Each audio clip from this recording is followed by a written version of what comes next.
Good morning, children. Today we will discuss about the nest of a bird.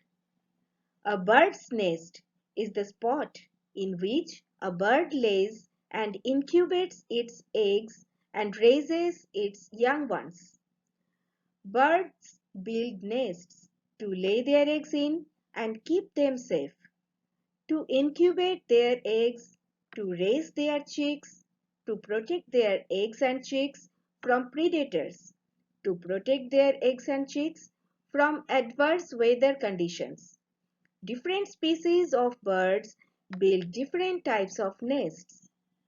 They may be composed of organic materials such as twigs, grass, and leaves, or maybe a simple depression in the ground, or a hole in the rock, tree, or buildings. Human-made materials such as string, plastic, cloth, or paper may also be used. Nests can be found in all types of habitats.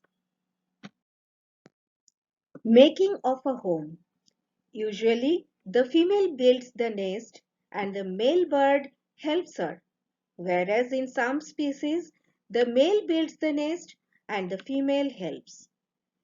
Many birds glue their nests together with materials like spider webs, silk, mud, and even their own saliva. Most nest builders like to put soft things inside their nests. Some birds even put herbs and spices in their nests. Scientists think these herbs help fight off bacteria in some ways. There are various types of nests depending upon their shapes. These are cup nest, adherent nest, platform nest, earth hole nests, ground and mound nests, scrape nests, etc. A few birds that make beautiful nests are weaver bird, sunbird, tailor bird, etc.